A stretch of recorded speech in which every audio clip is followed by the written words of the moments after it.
Hey guys, welcome back. I just want to do a quick update video of where I'm at with the headlight build. Have not been able to make a ton of progress on it due to the fact that we've had a second gen here in the garage where my black truck is sitting right now for most of the week doing a South Bend dual disc clutch install on it. So here's a real quick clip of an overview of that. All right, so check this out. I won't talk a whole lot about it, but this is a good friend and family member of mine.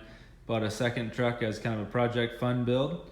And we're in the process of putting a South Bend dual disc clutch in it, new input shaft, and a whole truck bed full of goodies in the thing. So that's taking up most of my time and my garage space right now. Yeah, so like I said, that's been taking up most of my time, but I have had a little bit of time to do a little bit of painting, and I was able to get most of the parts in. So let's go over some of the painting process, and then we'll dig into a little bit of the parts install as well. Okay, so we're gonna do some paint prep. I went on the retrofit source and looked at basically what they tell you to do. Basically, it's pretty simple. Just make sure they're clean, and then rub them with a alcohol rubbing pad, just to make sure they're 100% clean before you start painting. At that point, I'm going to put down an adhesion promoter and then go ahead and paint them. All right, since I'm painting onto plastic, I'm going to go ahead and use an adhesion promoter first, just to help the paint stick and hopefully be a lot smoother. As always, prep work is always going to be just as important as the paint itself. So we're going to put a couple of coats of this on, and then we're going to go ahead and paint them black.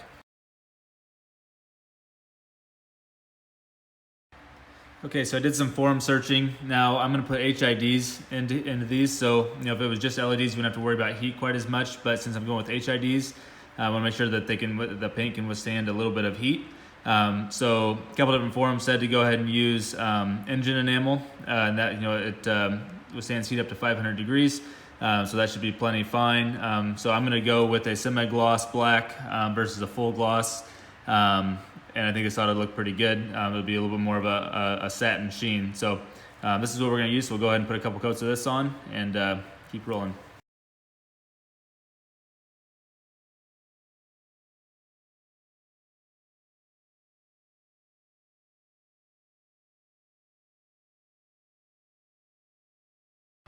All right, so here's our bumper lights. They are satin black. I think they're going to turn out pretty good. So let them dry here and set them off to the side for now. And we'll go ahead and get these probably put back together, test out how everything gets put back together here before we do the main lights. But other than that, these ones are done. All right, guys, so this is a sample of everything that I ordered for these lights. So we'll start with the projector itself. Come nicely packaged. Like I said, this is a Morimoto Mini H1. Seems to be a pretty good quality. The steel's nice. This all looks really, really good. Really nice projector. It's about all it is to it. It's just an empty, there's no bulb in it. It's empty, so I ordered a H1 bulb to go in with it. I think these are 5500K. So it's pretty bright white versus a blue or a yellow or anything else. So those ought to look pretty nice. Obviously that'll just fit up inside there. You take this case off, it'll fit inside there, and it's got little bulb hold downs there as well. Extra wiring to actually wire it up. And then also, let's see, there it is. I got a little upgraded bulb holder kit. Not sure if I'll end up using it or not, but I wanted to have it just in case. And then I also actually made a mistake. I bought Apollo 3.0 series shrouds, which obviously look really cool, but they are absolutely massive. So when you're ordering these, make sure that you look at the dimensions first, because while this will fit, over the top of that the way it's supposed to, and that looks really nice, it is much too large to fit into either side of the cavity here. Obviously, this is just absolutely massive. So these actually come with the Mini H1. Actually comes with a Mini Gatling series black shroud, and that is actually the right size to fit into these Silverado headlights. So I actually already got a hold of them, and I've got the right ones coming, and I'm sending these back. So that was just a mistake on my part, but that's fine because it's about the last thing to go in, so I can do the rest of it in the meantime. Let's see. Also got with it, I got HID relays. Comes with the relays and the harnessing itself. This does a full kit. It does both sides, so you don't have to order one of these. And then you need to order two of these, but it's a splitter to be able to run the highs and the lows. The Silverados, this style Silverados, The high and low is a separate bulb, where this is a bi-xenon, which means that it can do high and low if you control it right. I actually got that upside down. Okay, so that's the projectors themselves. Like I said, I've got new shrouds coming. And the other piece that I've got, new flood LED cubes. Like I said, this is going to do the high and the low, and so it'll be very bright and it'll be more of a spot. But I'm going to wire in the cube to go along with it to make sure it has plenty of flood capability. Okay, so I have a little bit of a change of plans. So my original plan was to take the projector and basically cut out this little shroud. You can see there's a little reflector tab. Got that there to prop it up, but it has this little reflector tab inside there. Basically, I have to cut that out either way. Try to set this back up. There we go. Close enough.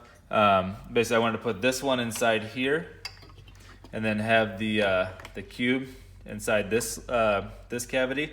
However, because of the depth of this projector shroud, or this projector itself, that will not fit inside this housing. So the high beam cavity is actually quite a bit deeper than the low beam, and so instead I'm going to put this one down inside here.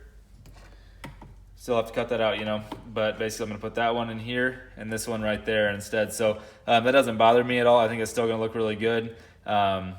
Won't take much more work, but it will take a little bit of custom fab, I would say. So especially to be able to mount this cube in here, these come with a little bracket that goes over the back, kind of like so.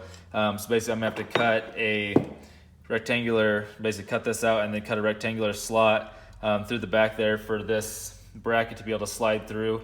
And then I'm going to basically mount it against a plate. I'm gonna cut a plate to go basically to butt against the back of this and just suck that against that. And once all that's painted black, I think it'll end up looking really clean. At least that's the plan as of now. And then likewise here, this doesn't take a whole lot, but basically I have to cut out just a little bit, basically enlarge this hole a little bit. And then this will be able to, you can see this is threaded. Once you take off this little bulb holder, take that off, and then this is just a threaded stud. Basically you can just shove that through that hole and then pinch it with that bolt there, with that nut there, and it will, against the back, and it will hold that in place perfectly level. So shouldn't be a terrible build to actually get those two parts right. I'm going to do all of this with the housing still, with the reflector still chromed out. And once I've got everything mounted up and perfect, as well as I can do it on both of them, then I'll take everything apart, clean these up, and get them painted up, to match the matte black that the bumper lights that I've already shown as far as how to paint them. So that's pretty much what I'm planning to do, just to see what it will look like in general. Like I say, I went with this is kind of sticky still. There we go. I went with a matte black inside there. It's not like, it's not super glossy, not super crazy. However, once you put this tinted housing back over the top of it, tinted lens back over the top of it, it really blacks it out. So I think it's gonna look super sharp. I'm really excited to see how these turn out, but basically these ones are pretty much done. And pretty soon here, I'll be able to basically heat these up, put a little bit more glue back inside here, and then reset these, and these ones will be done. I'll be able to set them aside and just work on these ones. So we're getting there. Like I say, this is about all I'm gonna do for this video, just for the length of it. But in the next one, we'll get to work on cutting these apart and getting these mounted up. Just a side note at the end of this video, guys, if you have any questions as far as how to install anything that I've already listed out that's done to the truck or whatever, I realize that this truck has quite a bit done to it that, as far as little stuff, hot and cold side intercooler piping, Y-bridge stuff, CP3, and just different stuff like that that I did prior to starting this YouTube channel, So if you have any questions about any of that kind of stuff, let me know. I can try to do a video over it, or at least just explain it to you. I'm no expert by any means, but I've been working with these trucks for 5 years. I've had 3 of them in the last 5 years. I've had 2 LB7s and 1 LLY. So if there's anything that I can do, if there's anything that I can show you, please let me know. I'd love to make a video about it. I'd love to talk to you about it. Anything like that. So just a little side note there. But other than that, guys, thanks for watching. Please remember to like and subscribe, and keep following this, the build in general, and most specifically right now, this retrofit build. Like I say, I'm going to really dig into it here in the next video and start cutting stuff apart and mounting stuff and things like that. So that would be pretty cool, and we'll see where we can go. Thanks, guys.